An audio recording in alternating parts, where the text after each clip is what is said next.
Hi hello welcome to a new video. സാധാരണ സൺഡേസിൽ നിന്ന് വ്യത്യസ്തമായിട്ട് ഇന്ന് നേരത്തെ തന്നെ ബ്രേക്ക്ഫാസ്റ്റിനുള്ള പരിപാടികളൊക്കെ തുടങ്ങാമെന്ന് വിചാരിച്ചു. ഒരു ടെമ്പിൾ ഡേറ്റിൻ്റെ പ്ലാനിങ് ഒക്കെ ഉണ്ട്.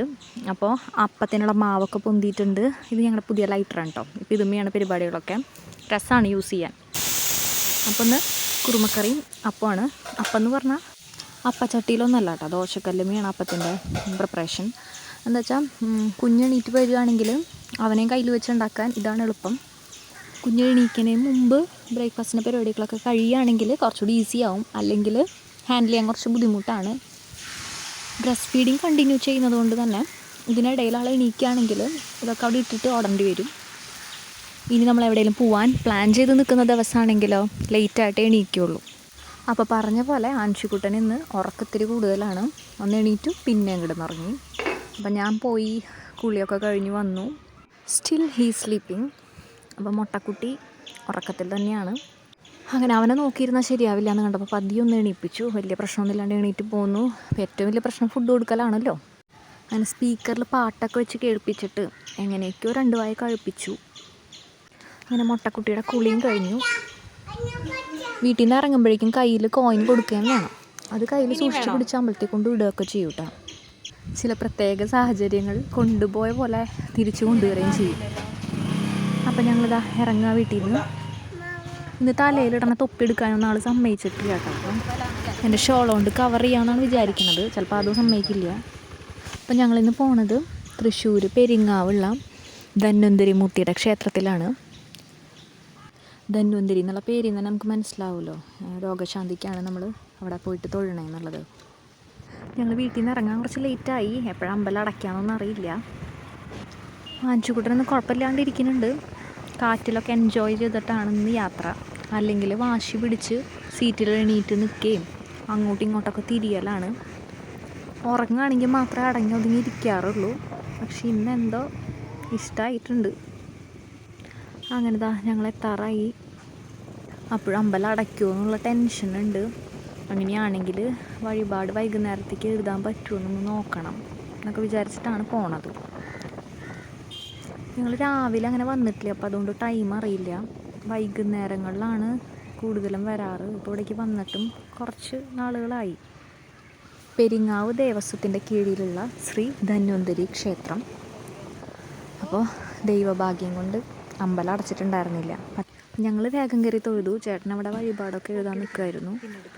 അപ്പോൾ അങ്ങനെ പുറത്ത് ഉപദേവതകളൊക്കെ തൊഴാൻ വേണ്ടിയിട്ട് ഇറങ്ങിയതാണ്. അപ്പോഴേക്കും കുഞ്ഞ് താഴെ ഇറങ്ങി. ഓടി നടക്കാനും മാത്രം നല്ലപോലെ സ്ഥലമുണ്ട്. കോയിനിടാൻ വേണ്ടിയാണ് ഈ ഓടി പോണത്. ഇപ്പോൾ കുഞ്ഞ് പുതിയൊരു ഡയലോഗ് പഠിച്ചിട്ടുണ്ട്. മമ്മം കഴിച്ചോ എന്നുള്ള വിശേഷാന്വേഷണമാണ് എല്ലാവരുടെ അടുത്തും. അപ്പോൾ ഇവിടെ അത് തന്നെയാട്ടോ നടക്കണേ. വേഗം ചെന്ന് ദീപസ്തംഭത്തിൻ്റെ അടുത്ത് പോയി നിന്നു. അപ്പം ഞാൻ കരുതി അവിടെ ചെന്ന് തൊഴാനായിരിക്കും, അല്ലെങ്കിൽ പ്രദക്ഷിണം വെക്കുന്നുണ്ട് അവിടെ ഒരു അമ്മാമ്മ. അപ്പം അത് കണ്ടിട്ട് അതുപോലെ ചെയ്യാനാന്ന് കരുതി. പക്ഷെ അവിടെ ചെന്നിട്ട് അവൻ മമ്മ കഴിച്ചോന്നാണ് ചോദിക്കുന്നത്. പിന്നെ അടുത്തത് ദേവിയുടെ അടുത്ത് ചെന്നിട്ട് അമ്മേനാരായണ ചൊല്ലനൊക്കെ പഠിച്ചിട്ടുണ്ട്. അപ്പോൾ അതിൻ്റെ പ്രയോഗമൊക്കെ ആയിരുന്നു. അപ്പോഴേക്കും ചേട്ടനും എത്തിയിട്ട് അവിടേക്ക്. അച്ഛനെ കണ്ട് 2 സെക്കൻഡ് ഒന്ന് നിന്ന്. പക്ഷെ പിന്നെ അവൻ ഓട്ടാൻ തുടങ്ങി. ഇപ്രായത്തിലുള്ള കുട്ടികൾ നടക്കാനല്ലല്ലോ ഓടാനല്ലേ ആദ്യം പഠിക്കുക.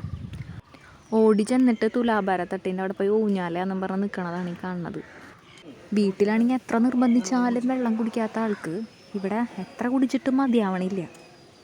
ഇതിപ്പോൾ 2ാമത്തെ റൗണ്ടാണ്. അങ്ങനെ പ്രസാദമൊക്കെ വാങ്ങി കഴിച്ചു. കൈ കഴുകാനായിട്ട് പുറത്തേക്ക് ഇറങ്ങിയപ്പോഴാണ് അമ്പലക്കുളം കണ്ടത്. അപ്പം കുഞ്ഞിനെ കാണിച്ചില്ല. കാണിച്ചു കഴിഞ്ഞാൽ അവിടെ വെള്ളത്തിൽ ഇറക്കേണ്ടി വരും. ഞാൻ ചുമ്മാ ഒന്ന് പോയി നോക്കിയിട്ട് ഇങ്ങോട്ട് പോന്നു. അപ്പോൾ ഇവിടെ നിന്ന് തൊഴുതിറങ്ങി വീട്ടിലേക്ക് പോകാമെന്നാണ് കരുതിയത്. പക്ഷേ പോകുന്ന വഴിക്ക് ഞങ്ങൾ തിരുവമ്പാടി ക്ഷേത്രത്തിൽ കൂടെ കയറി തൊഴുതു. ഞങ്ങൾ മുമ്പ് സ്ഥിരമായിട്ട് പാറമേക്കാവിലും തിരുവമ്പാടിയിലും വടക്കുന്നാഥരിലൊക്കെ ഇതുപോലെ വന്ന് തൊഴാറുള്ളതായിരുന്നു. പക്ഷെ ഇപ്പോൾ വന്നിട്ട് കുറേ നാളുകളായി. അപ്പോൾ അവിടെ തൊഴുത് വന്നപ്പോൾ ഇതാ ആനേനെ കണ്ടു. ആൻഷിക്കുട്ടിന് ആനയും ചെണ്ടയൊക്കെ ഭയങ്കര ഇഷ്ടമാണ്. അപ്പോൾ കുറച്ച് നേരം ആനേനെ കാണിച്ചു കൊടുത്തിട്ട് പോകാമെന്ന് കരുതി. ഇത്തിരിയേറെ ആനേനെ കാണാൻ നിന്നു. ആനയുടെ വീഡിയോ എടുത്തുകൊണ്ടിരിക്കുകയാണ്. എൻ്റെ ഇടയിൽ എൻ്റെ കാലിൻ്റെ ഇടയിൽ കൂടെ എലിയൊക്കെ ചാടി പോയി എന്ന് പറഞ്ഞു. ഞാൻ അതൊന്നും അറിഞ്ഞില്ല കേട്ടോ. ആന ഫോട്ടോയ്ക്കൊക്കെ പോസ്റ്റ് ചെയ്ത് കൊടുക്കുന്നുണ്ടായിരുന്നു അവിടെ. ആനവായിൽ അമ്പഴങ്ങാന്ന് പറയണ പോലെ എത്ര ശർക്കര ഇട്ടിട്ടും ആനയ്ക്ക് മതിയാവണില്ല. അപ്പം അങ്ങനെ 2-3 ഇട്ട് കഴിഞ്ഞപ്പോൾ ആൾ നിർത്തി. ബാക്കി പാപ്പാൻ്റെ കയ്യിൽ കൊടുത്തിട്ട് പോവുക ചെയ്തത്. പാവ ആന ഇനിയും പ്രതീക്ഷിച്ച് കാണും.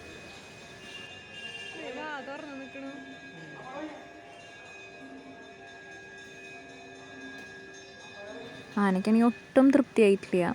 അതിൻ്റെ പിന്നാലെ വേറൊരാൾ വന്നിട്ട് പഴമൊക്കെ കൊടുത്തിട്ടുണ്ടായിരുന്നു കേട്ടോ. അപ്പോഴും ഇതന്നെ അവസ്ഥ, വാ തുറന്നിട്ട് അടയ്ക്കണില്ല കേട്ടോ ആൾ, ഇങ്ങനെ തുറന്ന് നിൽക്കുമായിരുന്നു. ആനച്ചിക്കൂടെ നല്ല ഇഷ്ടത്തോടെ ഇന്ന് നോക്കുന്നുണ്ട്, രസിച്ച് ആനേനെ കാണുന്നുണ്ട്. ആനകൾ എന്ന് പറഞ്ഞാൽ നമുക്ക് എല്ലാവർക്കും ഇഷ്ടമാണ്. ഉത്സവങ്ങൾ, ആനേനെ എഴുന്നള്ളിക്കുന്നതും ആനപ്പൂരങ്ങളൊക്കെ ഇഷ്ടമുള്ള കാര്യം തന്നെയാണ്. പക്ഷേ ഈ ഇടയ്ക്ക് നമ്മൾ കുറേ ന്യൂസുകൾ കേട്ടു ആനേനെ റിലേറ്റ് ചെയ്ത് മരണങ്ങളും കാര്യങ്ങളൊക്കെ ആയിട്ട്. അപ്പം അങ്ങനെ ആനേനെ നോക്കി പതി അവിടെ നിന്ന് ഇറങ്ങി. ആനേനെ കണ്ട് മതിയായിട്ടില്ലേ കുട്ടിക്ക്, ആ തിരിഞ്ഞ് നോക്കുന്നുണ്ട്. അപ്പം അങ്ങനെ അവിടെ നിന്ന് പതിയെ ഇറങ്ങി. അമ്മേ നാരായണ എന്നാണോ ആന എന്നാണോ പറഞ്ഞതെന്ന് അറിയില്ല. കുട്ടി എന്തൊക്കെയോ പറയുന്നുണ്ട് കാര്യമായിട്ട്. പിന്നെ അവിടെ നിന്ന് നേരെ ഞങ്ങൾ പാറമേക്കാവിൽ കൂടെ ഒന്ന് കയറി തൊഴാമെന്ന് കരുതി. അപ്പം നേരെ അങ്ങോട്ടാണ് പോകുന്നത്. ഇതൊന്നും വിചാരിച്ചിട്ടല്ല വീട്ടിൽ നിന്ന് ഇറങ്ങിയത്. ധന്വന്തരി മൂർത്തിയുടെ ക്ഷേത്രത്തിൽ പോകണമെന്ന് വിചാരിച്ചിട്ടുണ്ടായിരുന്നു. അപ്പോൾ അവിടെ ഒന്ന് പോയി തൊഴുതിട്ട് വരാം, അത് കഴിഞ്ഞിട്ട് വേറെ കുറച്ച് പരിപാടികളുണ്ടെന്ന് ചേട്ടൻ പറയുന്നുണ്ടായിരുന്നു. പക്ഷേ പോരണ വഴിക്ക് ഇവിടെയൊക്കെ കയറി തൊഴാൻ പറ്റി. കുറേ നാളായി ഇവിടെയൊക്കെ വന്നിട്ട്. അങ്ങനെ ചെറിയ ക്ലിപ്പിങ്സൊക്കെ ഞാൻ എടുത്തുകൊണ്ടിരിക്കുമ്പോഴാണ് ഫോൺ യൂസ് ചെയ്യരുതെന്ന് അവിടെ എഴുതി വെച്ചത് കണ്ടത്. വേഗം ഫോൺ ഓഫ് ചെയ്തു.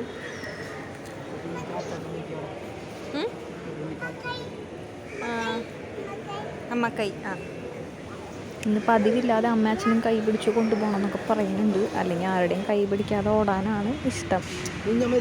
അപ്പം അവിടെ നിന്ന് ഓടി ഇറങ്ങി അച്ഛ വണ്ടി എന്ന് പറഞ്ഞിട്ട് വേറെ ആരുടെയോ വണ്ടിയുടെ ഫ്രണ്ടിൽ പോയി നിന്ന് അവിടെ നിന്ന് പിടിച്ച് കൊണ്ടുവന്നു. അത് കഴിഞ്ഞ് വണ്ടിയുടെ മുകളിൽ വലിഞ്ഞു കയറാനുള്ള പ്രയാസപ്പെടലാണ്. ഇപ്പോൾ ഒക്കെ തന്നെ ചെയ്യണം, ആരും ചെയ്ത് കൊടുക്കുന്നത് ഇഷ്ടമല്ല. വടക്കുന്നാഥനെ അടുത്ത് ചെന്ന് തൊഴാൻ എനിക്ക് പറ്റിയില്ല, പിന്നൊരിക്കൽ പോയി തൊഴാം. അങ്ങനെ വഴിയിൽ വെച്ച് നമ്മളൊന്ന് വണ്ടി നിർത്തി. കരിമ്പ് ജ്യൂസ് കുടിക്കാനാണ് നിർത്തിയത്. അതെന്തോ ഒരു മാഗ്നറ്റിക് പവർ പോലെ അവിടേക്കൊരു അട്രാക്ഷൻ കൂടുതലാണ് ആ വഴിക്ക് പോകുമ്പോൾ. അപ്പോഴേക്കും കുഞ്ഞുറങ്ങി.